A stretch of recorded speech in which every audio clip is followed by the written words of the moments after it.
Hello and welcome to the channel. এই ভিডিওতে আমরা ডিসকাস করব কন্টিগুয়াস অ্যালোকেশন, তার সঙ্গে ফ্র্যাগমেন্টেশন সম্বন্ধে আলোচনা হবে, বোথ ইন্টারনাল এবং এক্সটার্নাল ফ্র্যাগমেন্টেশন এবং সেটার সলিউশন।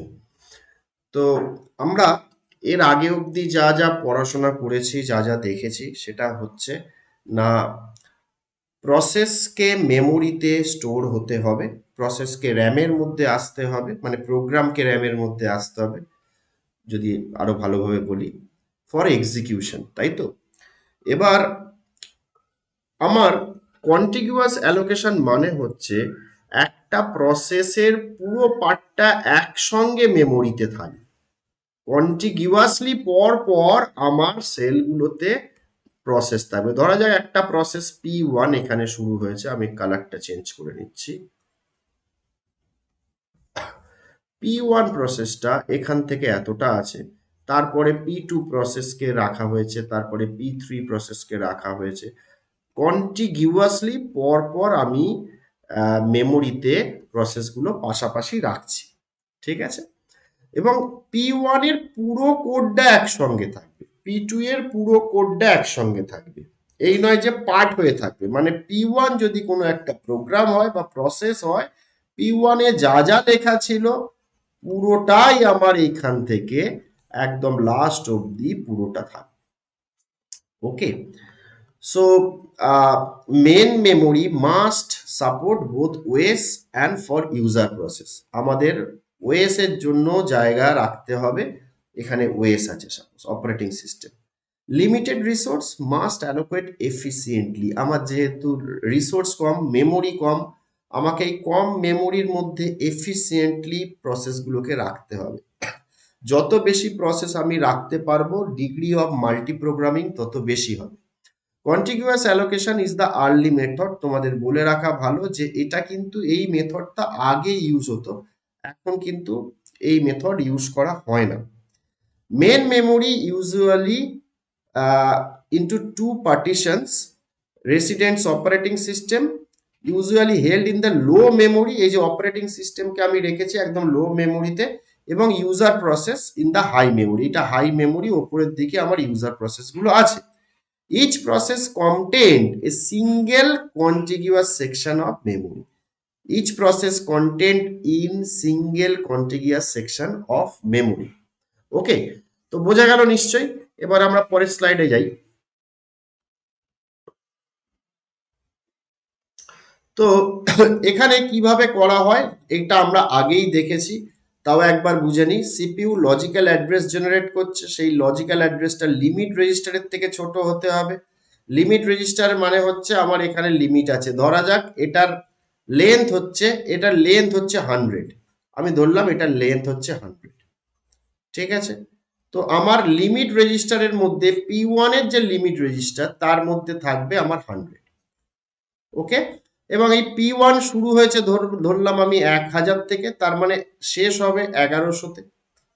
ওকে, তো আমার সিপিইউ একটা অ্যাড্রেস জেনারেট করেছে এই 100 এর মধ্যে। দেখ, ধরা যাক 46 যে আমার লজিক্যাল অ্যাড্রেস, সেটাও এখান থেকে চাইছে। তো 46 সিপিইউ হচ্ছে লজিক্যাল অ্যাড্রেস জেনারেট করলো 46।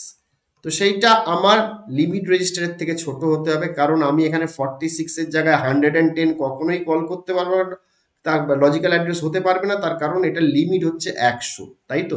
সো সেটা less than the limit register, yes. তো এখানে গেলাম। এবার রিলোকেশন রেজিস্টার যেটা আছে, রিলোকেশন রেজিস্টার মানে বেস রেজিস্টার।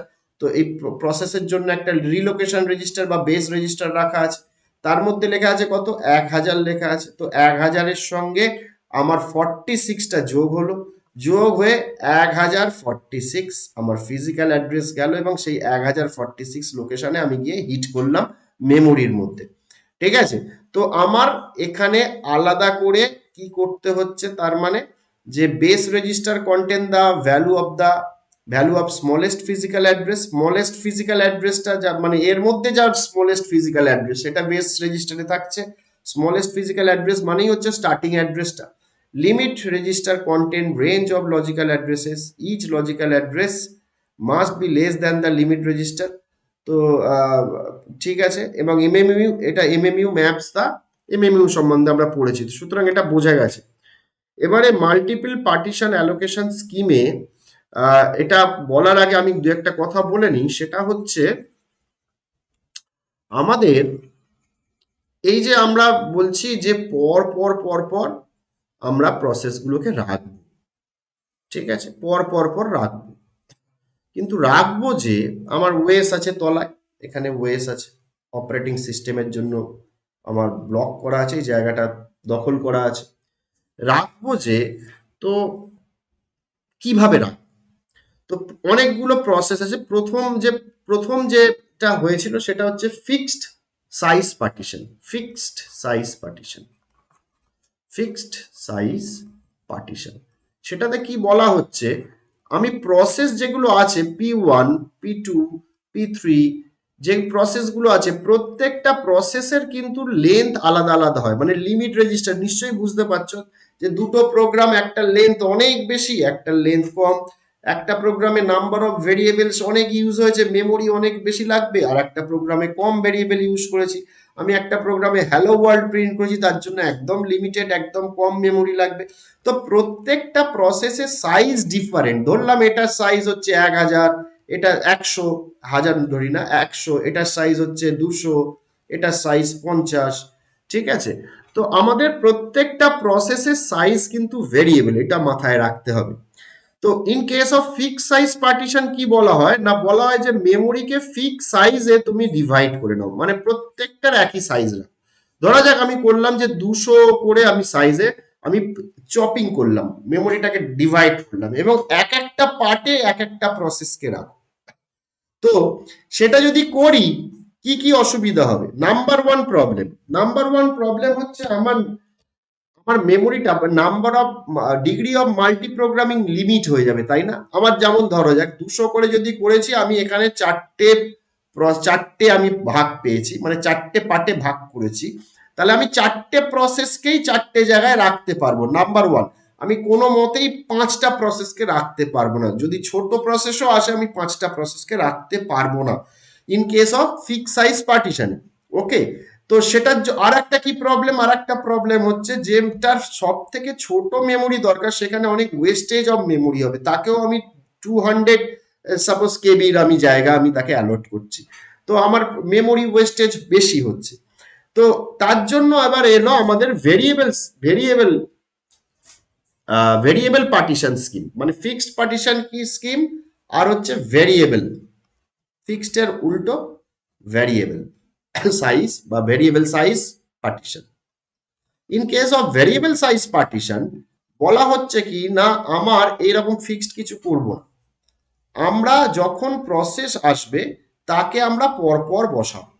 মানে আমার একটা প্রসেস এলো 100, সরি আমি আবার একটু এঁকে নিই, আমার একটা প্রসেস এলো অফ সাইজ 100 KB, তো P1 এর জন্য 100 KB অ্যালাউ করলাম, 100 KB ফর P1। আর একটা প্রসেস হলো 200 KB, তাহলে আমি 200 KB আমি এখানে অ্যালোকেট করলাম ফর প্রসেস P2। আবার একটা প্রসেস হলো 50, তার মানে আমি 50 করলাম ফর প্রসেস P3। তো আমার আরো অনেক জায়গা পড়ে থাকবে, যে জায়গাগুলো আমার যদি বাঁচে এবং যদি কোনো প্রসেস আসে তাকে আমি এই জায়গাতে অ্যালোকেট করতে পারবো। So variable size partition, variable size is the efficiency size to a given processor's need, যা প্রসেসরের নিড সেই অনুযায়ী আমি ভ্যারিয়েবলই করছি। আর in case of fix size partition, the degree of multi programming is limited by the number of partition, যতগুলো partition ততটাই তার ডিগ্রি হবে, তার থেকে বেশি করা যাবে না। তো আমি যেটাই করি না কেন, ফিক্সড পার্টিশন করি, ভেরিয়েবল পার্টিশন করি, আমার কিন্তু এটার যেটা একটা সমস্যা হবে সেটা হচ্ছে হোল তৈরি হবে। কখন হোল তৈরি হবে? ধরা যাক এই 200 এই P2 প্রসেসটা আমার টার্মিনেট করে গেছে, টার্মিনেট করলে এই জায়গাটাও ছেড়ে দেবে, ফ্রি হয়ে যাবে, তার মানে এইটা জায়গাতে একটা হোল তৈরি হলো। ধরা যাক এইখানে আমার আর একটা প্রসেস এসে গেছে P4, আমার P3টা শেষ হয়ে গেছে, তাহলে আমার এখানে একটা 50K হোল হলো, যদিও পাশাপাশি হোলগুলো কিন্তু জুড়ে গিয়ে বড় 250 হোল তৈরি হয়ে যাবে, 250, ঠিক আছে, 250 ওগুলো কন্টিনিউয়াস হোলগুলো জুড়ে যায়। কিন্তু আমার এবার একটা প্রসেস এলো, আমার একটা প্রসেস এসছে আমার সে 210, তাহলে 210 মানে তাকে আমি অ্যালোকেট করে দিতে পারি ওই জায়গাটাতে, কিন্তু আবার একটা হোল তৈরি হবে, তাই না? আমি 210 আমার এতটা নিয়ে আমার একটা আবার প্রসেসকে আমি জায়গা করলাম, সে P5 আমার নতুন এসছে, তো 210 কেবি তার জায়গা দরকার, তো আমার এখানে কত 40 কেবির একটা হোল তৈরি হলো। তো আমার যত প্রোগ্রাম চলবে, ধরো যাক P4টা শেষ হয়ে গেছে, P4 এর এখানে একটা নতুন প্রসেস এসছে, তার জন্য আবার একটা জায়গার দরকার, তাকে জায়গা দিলাম, আবার একটা হোল তৈরি হলো।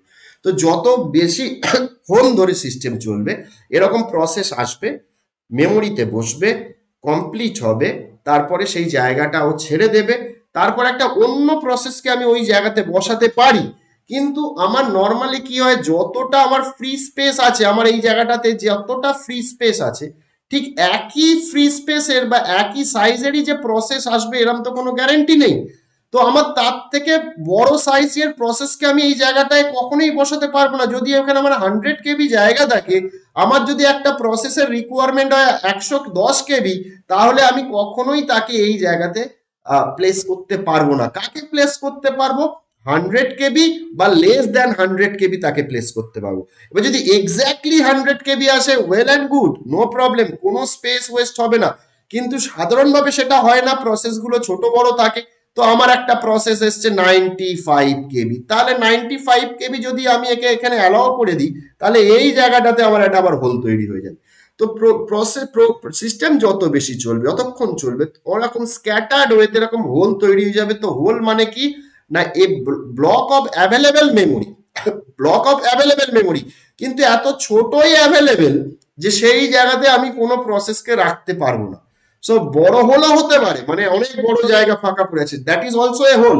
কিন্তু অনেক ছোট ছোট জায়গা যেগুলো আহ ছড়িয়ে ছিটিয়ে থাকবে, সেগুলো নিয়েই আমাদের মাথা ব্যথা বেশি। So hole of variable various size, hole of various size আর scattered throughout the memory, মেমোরির চারিদিকে এরকম হোল তৈরি হতে থাকবে। When a process arrives, it is allocated memory from the whole large enough to accommodate it, large enough to accommodate it, তার থেকে ছোট জায়গায় আমি কখনোই রাখতে পারবো না, ওর থেকে বড় হলে আমাকে রাখতে হবে। Process exciting free, exciting fridge is partition, process যেটা এক্সিট করে যাচ্ছে, ফ্রি করে দিচ্ছে পার্টিশনটা। অ্যাডজাসেন্ট ফ্রি পার্টিশন কম্বাইন্ড, আমি যেটা একটু আগে বললাম যে পাশাপাশি হোল থাকলে জুড়ে যায়। তাহলে অপারেটিং সিস্টেমের কাছে একটা বড় চ্যালেঞ্জের বিষয় যে আমার কোথায় আমার অ্যালোকেট হয়ে আছে পার্টিশন, কোথায় আমার ফ্রি পার্টিশন আছে বা হোল আছে। তো সেই অ্যাকাউন্টের ইনফরমেশন গুলো কিন্তু অপারেটিং সিস্টেমকে কনস্ট্যান্ট রাখতে হয়, যে কোন প্রসেসকে কোথায় রাখলাম, তার জন্য আমার অ্যালোকেটেড স্পেস চলে গেল, আমার ফ্রি স্পেস বা হোল তৈরি হলো কোথাও, সেই ইনফরমেশন গুলো আমাকে কিন্তু রাখতে হবে। নিচে একটা ছবি দিয়ে বোঝানো হয়েছে, দেখো আমার ওয়েস আছে এখানে, প্রসেস 5, প্রসেস 8, প্রসেস 2 মেমোরিতে আছে, প্রসেস 8 শেষ হয়ে গেল, তো এই জায়গায় একটা হোল তৈরি হলো। সেখানে আমি প্রসেস 9কে রাখলাম, এখন হোলটা ছোট হয়ে গেছে, সেই জায়গায় যদি ধরে প্রসেস 10কে রাখতে পারি, আবার একটা হোল তৈরি হয়েছে। ঠিক আছে? তো এবার এইভাবে আমার চলবে। কিন্তু ব্যাপারটা হচ্ছে কি, আমার মেমোরির মধ্যে প্রচুর এরকম হোলস তৈরি হয়ে আছে। একটা প্রসেস এলো, সেই প্রসেসটাকে আমি কোন হোলের মধ্যে অ্যালোকেট করব, সেইটা নিয়ে এবার আমরা আলোচনা করব। তো আমি আমার বলি ব্যাপারটা, ধরা যাক একটা আমার আমার একটা মেমোরি, আমি ছবি আঁকছি, আমি কালারটা চেঞ্জ করে নিই, ইয়েলো কালারটা বেশি ভালো দেখাচ্ছে এখানে। ধরা যাক আমার মেমোরি, সেই মেমোরির মধ্যে প্রচুর আমার হোলস আছে। তো এই এই জায়গাটা ধরলাম একটা, এই জায়গাটা আমার ধরলাম এখানে কেউ আছে, এইখানে একটা হোল আছে, এই হোলটা ধরলাম আমি 75 কেবি। ঠিক আছে? আবার একটা প্রসেস আছে, এখানে একটা হোল আছে, এখানে ধরলাম আমি 105 এর একটা হোল আছে। আমি যেগুলো লাইন আঁকছি সেইগুলো ধরা যাক এগুলো ব্লক, মানে বুকড, ঠিক আছে, ফাঁকাগুলো হোল। আবার একটা এখানে কোনো প্রসেস আছে, এখানে এবার তারপর একটা হোল আছে, সেই হোলটা আমি ধরলাম 150, 150-র হোল আছে। তারপরে আবার একটা প্রসেস আছে, তারপর একটা হোল আছে, আমি ধরলাম এটার হোলের সাইজ হচ্ছে 85, 85, ঠিক আছে। আবার একটা প্রসেস, একটা হোল আমি আঁকছি একটুখানি গার্ড হয়ে যাবে, হয়তো আমি এই দিকটা লিখছি। এখানে একটা প্রসেস আছে, এখানে একটা হোল আছে 200 কেবি। ওকে, আচ্ছা, এবারে আমি ধরলাম একটা প্রসেস এসেছে, যে প্রসেসটার সাইজ হচ্ছে 100 কেবি, রিকোয়ারমেন্ট হচ্ছে 100 কেবি মেমোরি। ওকে, প্রশ্ন হলো আমার এরকম স্ক্যাটার্ড ওয়েতে হোলস আছে, আমি কোন হোলটার মধ্যে এই প্রসেসটাকে অ্যালোকেট করব। ঠিক আছে, বোঝা গেল নিশ্চয়ই। এবার আমরা একটা জিনিস জানি, যে আমি যে হোলের মধ্যেই রাখি না কেন তার সাইজটা যেন 100 বা 100 থেকে বড় হয়, মানে আমি এই হোলের মধ্যে কখনোই এই প্রসেসটাকে রাখতে পারবো না, আবার এই হোলটার মধ্যেও আমি এই প্রসেসটাকে রাখতে পারবো না। তো আমার পড়ে আছে দুটো। ঠিক আছে, তো এবারে আমি তার জন্য স্ট্র্যাটেজি আছে, 3 রকম স্ট্র্যাটেজি আছে: ফার্স্ট ফিট, বেস্ট ফিট এবং ওয়ার্স্ট ফিট। ফার্স্ট ফিটে বলছে প্রথম যে ফার্স্ট যে হোলটা পাবো দ্যাট ইজ বিগ এনাফ, সেখানেই আমি ওটাকে রাখবো। প্রথমেই যে হোলটা পাবো যেটা বিগ এনাফ, ঠিক আছে, মানে আমি ধরলাম, আচ্ছা আমি একটা জিনিস আর একটা জিনিস বলে আমি একটুখানি চেঞ্জ করছি, আমি এটাকে 75 না করে আমি এইটাকে করলাম 130 কেবির ফাঁকা আছে, ঠিক আছে, আমি এটা 130 করলাম। তার মানে এইখানেও আমি অ্যালাউ করতে পারি, শুধু এই জায়গাটাতে এই প্রসেসটাকে রাখতে পারবো না, এই জায়গাটা ছোট আছে। তো আমার বলছে ফার্স্ট ফিটে বলা হচ্ছে প্রথম যে আমি মেমোরিকে স্ক্যান করতে করতে যাব, বা আমি স্ক্যান করার দরকার নেই, অপারেটিং সিস্টেমের কাছে আমি জানি যে আছে, আমার সাইজগুলো লেখা আছে, ওই যে অ্যাকাউন্ট লেখে ওর কাছে যে সেট আছে সেখানে লেখা আছে 130 একটা হোল আছে, 150 একটা হোল আছে, সরি 105 একটা হোল আছে, 150 একটা হোল আছে, তারপরে 85 আছে, ঠিক আছে, আর 200 আছে। এতগুলো আমার ফ্রি স্পেস আছে বা হোলস আছে। ফার্স্ট ফিটে বলছে এইখান থেকে রেঞ্জের প্রথম যেটা পাবো দ্যাট ইজ বিগ এনাফ, মানে যদি সেখানে ছোট হয় হবে না, বিগ এনাফ, সেটা কত? 130। তার মানে এখানেই তুমি ওই প্রসেসটাকে রাখো। তার জন্য আবার হোল তৈরি হবে, 30 কেবির একটা গ্যাপ তৈরি হবে, আর একটা হোল তৈরি হবে, হোক। কিন্তু ফার্স্ট ফিটে বলছে প্রথমেই তোমার অত ঝামেলা করার দরকার নেই, তুমি এগিয়ে চলো সামনের দিকে, প্রথমে যেটাকে চোখে পড়বে তাকেই সেখানেই রেখে দেবে, যদি সেখানে রাখা যায়, মাইন্ড ইট, ছোট হলে হবে না, ঠিক আছে। আচ্ছা, বেস্ট ফিটে কি বলছে? Allocate the smallest hole that is big enough. Allocate the smallest hole that is big enough. Big enough কোনগুলো? এইটা বাদে বাকি সবাই বিগ এনাফ। এদের মধ্যে স্মলেস্ট কোনটা? এদের মধ্যে স্মলেস্ট হচ্ছে 105। তার মানে বেস্ট ফিটে বলছে যেটা 105 সেখানে তুমি এটাকে রাখো। ওকে, আর ওয়ার্স্ট ফিটে বলছে অ্যালোকেট দ্য লার্জেস্ট হোল, সব থেকে বড় যেটা হোল, মানে এইটা 200, এইখানটা, এখানে তুমি এটাকে রাখো। ঠিক আছে, বোঝা গেল ব্যাপারটা? তো আমার এই 3 রকম স্ট্র্যাটেজি আছে, তোমাদের কোনটা মনে হচ্ছে, কোন স্ট্র্যাটেজিটা ভালো?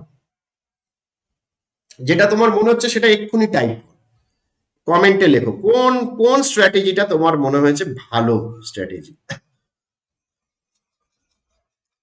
বেশ, তোমরা আশা করি এতক্ষণে টাইপ করে ফেলেছো। এবার আমি বলি, in case of fast feed it is very good because less time is required, less time, এটা ভালো, তার কারণ এটা কম সময় লাগছে। আমাকে যদি বেস্ট ফিট খুঁজতে হয় তাহলে আমাকে পুরোটা স্ক্যান করতে হবে, তোমরা ডেটা স্ট্রাকচার পড়েছো জানো, আমাকে পুরোটা স্ক্যান করে দেখতে হবে ওর থেকে বড় অথচ সব থেকে ছোট কে আছে। আর যদি ওয়ার্স্ট ফিট খুঁজতে হয়, ওয়ার্স্ট ফিটের জন্য আমাকে পুরোটাকে স্ক্যান করতে হবে, স্ক্যান করে দেখতে হবে সব থেকে বড় ভ্যালু কোনটা, সেই জায়গাতে আমি রাখবো, তাই তো। তো আমার ফার্স্ট ফিটের টাইমটা কম লাগছে। বেস্ট ফিটে কি লাগছে না, আমার একটা স্মলেস্ট হোল একটা তৈরি হচ্ছে, বেস্টলি ফিট হচ্ছে ওই জায়গাতে, তার মানে আমার যে স্পেসটা সেটা ইউটিলাইজ, আমার স্টোরেজ ইউটিলাইজেশন ভালো হচ্ছে, তাই তো।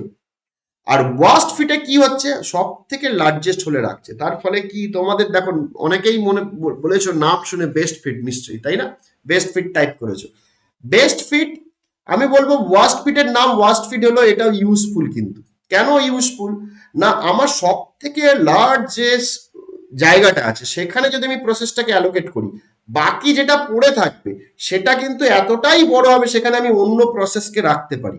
হোয়ারাস বেস্ট ফিটে যেটা আমি রাখছি সেখানে যে ছোট গ্যাপটা তৈরি হবে, নাও থাকতে পারে গ্যাপ, যদি এক্স্যাক্টলি সেম সাইজের হয় তাহলে best fit is the best solution, সেই জন্য এটার নাম হচ্ছে বেস্ট ফিট। কিন্তু যদি গ্যাপ থাকে সেই গ্যাপটা আমার কিন্তু ফ্র্যাগমেন্টেশন হবে। হোয়াট ইজ ফ্র্যাগমেন্টেশন আমি এক্ষুনি আসছি। মানে আমার এতটাই ছোট মেমোরি ওয়েস্ট হবে যেটা আমি ইউজ করতে পারবো না, আমার কিন্তু ওয়েস্টেজ অফ মেমোরি তখন হবে। Okay, in that case worst fit is the good solution. Worst ফিটে কিন্তু আমার সেই জায়গাটা আমার থাকবে। ওকে, নিচে এখানে লেখা আছে first fit and the best fit আর better than worst fit in terms of, worst ফিটের থেকে ভালো কিসের জন্য? ফার্স্ট ফিট হচ্ছে স্পিডের জন্য ভালো, আর এটা হচ্ছে স্টোরেজ ইউটিলাইজেশন ভালো হচ্ছে। স্টোরেজ ইউটিলাইজেশন বলতে আমার হোলের সাইজ ছোট হচ্ছে, এক্স্যাক্ট যদি ফিটেড হয়ে যায় তাহলে কোনো সমস্যা নেই। এবার এবার তোমাদের যদি এরকম এখান থেকে অনেক সময় অঙ্ক আসে, একটা ছবি দিয়ে দিল, সেখানে বলে দিল যে এই হোল আছে, সেখানে তাহলে কোনটায় অ্যালোকেট হবে, আশা করি নিশ্চয়ই পারবে, কোনো অসুবিধা কিছু হবে না, তাই না? তো চলো আমরা নেক্সট টপিকে চলে যাই, ফ্র্যাগমেন্টেশন, এবং সেটাই হবে আজকের লাস্ট টপিক আজকের ক্লাসের। তো ফ্র্যাগমেন্টেশন মানে হচ্ছে আমাদের এই যে যে হোলগুলো তৈরি হচ্ছে, যে হোলগুলো আমাদের তৈরি হচ্ছে, একটা প্রসেস, একটা হোল আছে, বড় হোল আছে, এটা আমার একটা জায়গা, ফাঁকা জায়গা আছে। এবার একটা প্রসেস এলো, এই ফাঁকা জায়গাটা হচ্ছে ফ্রি স্পেস বা হোল আমার হচ্ছে সে 200 KB, ঠিক আছে? আর আমার একটা প্রসেস এসছে, সেই প্রসেসটার লেন্থ হচ্ছে আমার 190 KB। তাহলে আমি সেই প্রসেসটাকে যদি এইখানে অ্যালাউ করি, মানে এখানে যদি আমি অ্যালট করি, তো প্রসেসটা আমার এখানে স্টোর হচ্ছে মেমোরিতে। বাট আমার এই 200-র মধ্যে টোটালটা ছিল 200, কিন্তু এখানে আমার একটা 10 কেবির হোল তৈরি হচ্ছে, 10 কেবির একটা হোল তৈরি হচ্ছে, যেটা এতটাই ছোট, যে স্পেসটা এতটাই ছোট, এত ছোট স্পেসের মেমোরি রিকোয়ারমেন্টের কোনো প্রসেস হবে না। So this is the wastage of memory আমরা বলতে পারি, ঠিক আছে? এখানে আমার কোনো প্রসেসকে আমি এখানে রাখতে পারবো না। So this space is called, এই স্পেসটা মেমোরিটা, এই মেমোরিটাকে আমি বলবো ফ্র্যাগমেন্টেড মেমোরি। এবং আমি এইটার কথাই একটু আগে বলছিলাম যে আমার যতক্ষণ প্রসেসটা মানে সিস্টেম চালু থাকবে, এরকম প্রসেস আসবে, প্রসেস শেষ হয়ে যাবে, আবার সেখানে একটা অন্য প্রসেসকে আমি অ্যাসাইন করব। তো আমার এরকম সিস্টেমের মধ্যে এরকম ছোট ছোট ছোট ছোট হোল পুরো মেমোরির মধ্যে থাকবে, পুরো র্যামের মধ্যে থাকবে, সেইগুলোকে যোগ করলে কিন্তু আমি দেখবো অনেকটা অ্যামাউন্ট, মানে এরকম 10 10 KB, 5 KB, 1 KB, 2 KB, 3 KB, এরকম প্রচুর স্পেস এরকম নষ্ট হয়েছে, যেগুলোকে যোগ করে দিলে একটা অনেক বড় স্পেস, কিন্তু সেটা আমি ইউজ করতে পারছি না। This is one of the problem of this contiguous allocation, যেটা কিনা আমরা পেজিং এর পরের যে টেকনিকটা আমরা আসবো সেটাতে আমরা সলভ করার চেষ্টা করব, পেজিং টেকনিক। তো কন্টিগুয়াস অ্যালোকেশনে এটা একটা সমস্যা।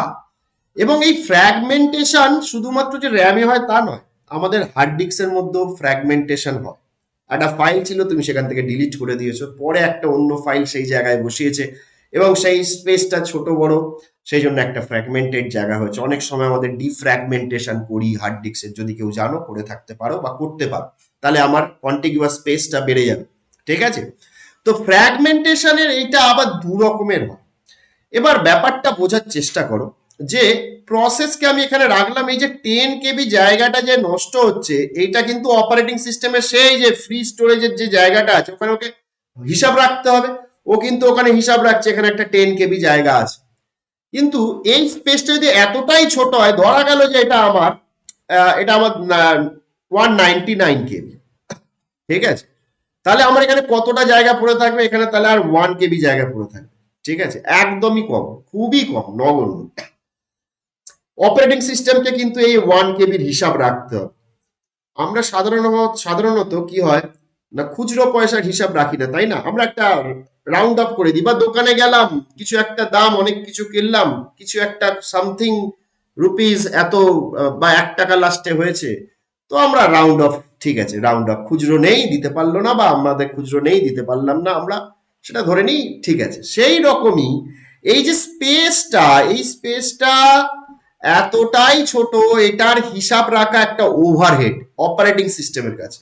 অপারেটিং সিস্টেম বলবে ধর এই 1 কেবির হিসাব আমি রাখবো না, আমি ধরে নিলাম এই 199 নয়, পুরো জায়গাটাই 200 ওই প্রসেসটাকে দিয়ে দিলাম, ঠিক আছে। এইটা একটা জিনিস দেখো, আমি ধরলাম যে প্রসেসটাকে আমি পুরো 200 কেবি জায়গায় ওকে অ্যালট করে দিলাম, আমি হিসাব রাখতে, এত ছোট হিসাব আমি রাখতে পারবো না, ঠিক আছে। তাহলে কি কোনো ফ্র্যাগমেন্টেশন হলো না?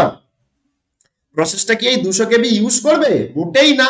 ও 199 কেবি ইউজ করবে, 1 কেবি ওর কোনো কাজে লাগবে না, প্রসেসের যতটা মেমোরি দরকার ততটাই কাজে লাগবে, তার থেকে বেশি ও ইউজ করবে না। তার মানে এইখানেও তো ফ্র্যাগমেন্টেশন হলো, এখানেও ফ্র্যাগমেন্টেশন হলো, প্রসেসের ভেতরে হলো, তাই না?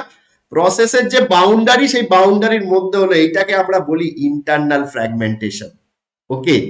আর একটু আগে যেটা দেখাচ্ছিলাম যে প্রসেসকে আমি দিলাম হচ্ছে 199, প্রসেসকে আমি 199 আর 1 কেবির জায়গা হিসাব আমি রাখছি অ্যাকাউন্ট, মানে অ্যাকাউন্টেন্ট রাখছে, অপারেটিং সিস্টেম অ্যাকাউন্টেন্ট এখানে হিসাবটা রাখছে, যদি রাখে তাহলেও ফ্র্যাগমেন্টেশন হচ্ছে, বাট প্রসেসের বাউন্ডারি কতটা, ওই এতটাই, প্রসেসকে এতটা জায়গায় দেওয়া হয়েছে, এর এর বাইরে জায়গা নেই।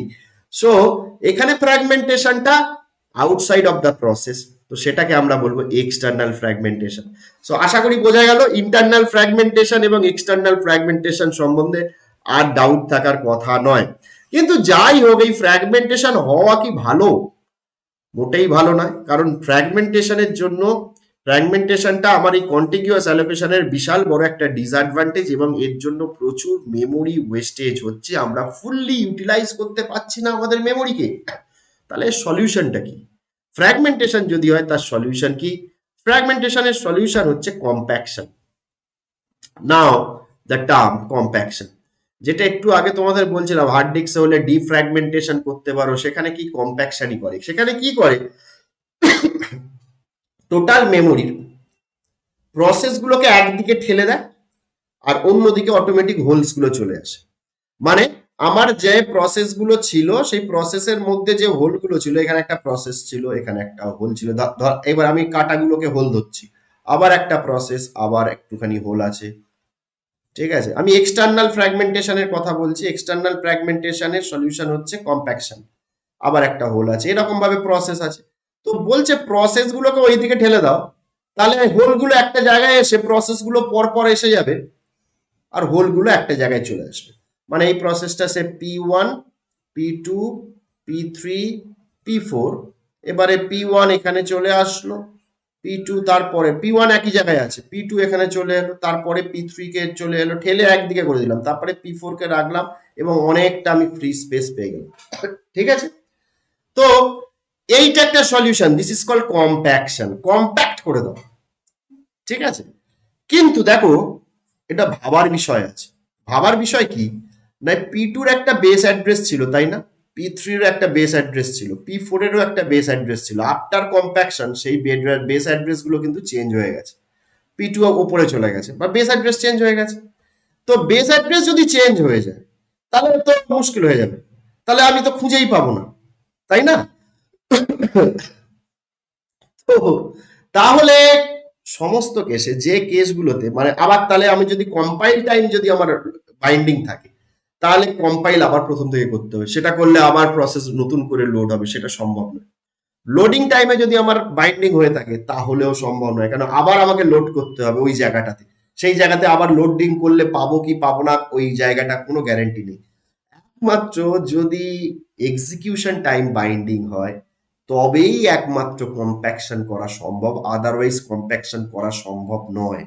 বোঝাতে পারলাম ব্যাপারটা? কারণ প্রত্যেকটার বেস অ্যাড্রেস চেঞ্জ হয়ে যাচ্ছে, নিজেরা একটুখানি ভাবো, বেস অ্যাড্রেস চেঞ্জ হয়ে গেলে আবার আমাকে নতুন করে বেস রেজিস্টার এই ওই ওই সব চেঞ্জ করতে হবে, তো সেইগুলো তো মুশকিলের ব্যাপার, তাই না? তো ফ্র্যাগমেন্টেশন আমরা পড়লাম, ফ্র্যাগমেন্টেশনের সলিউশন দিলাম, ফ্র্যাগমেন্টেশন কম্প্যাকশন দিয়ে করা যেতে পারে, কিন্তু সব ক্ষেত্রে নয়। তো আমরা নেক্সট ক্লাস থেকে আমরা পেজিং বা অন্যান্য জিনিস আসবে, আরো সেগমেন্টেশন, পেজিং, বিভিন্ন আরো স্কিম পড়বো। আমরা একটা মাত্র স্কিম পড়লাম, that is continuous allocation of memory. আশা করি তোমরা সবাই বুঝতে পেরেছো। যারা বুঝতে পারোনি আমাকে কমেন্ট করে জানাও, আমি নিশ্চয়ই আবার তোমাদের জন্য ভিডিও করব। কোন টপিক সেগুলোও লিখবে। যারা নতুন চ্যানেলে দেখছো বা যারা এতক্ষণ ধরে আমাকে দেখছো, তারা অবশ্যই জানাবে যে আমি পুরো ভিডিওটা দেখেছি কমেন্ট করে। আর যারা নতুন, এখনো সাবস্ক্রাইব করোনি, চ্যানেলটা অবশ্যই সাবস্ক্রাইব করবে, বন্ধুদের সঙ্গে শেয়ার করবে। দেখা হচ্ছে আবার নেক্সট ভিডিওতে তোমাদের সঙ্গে। So bye bye.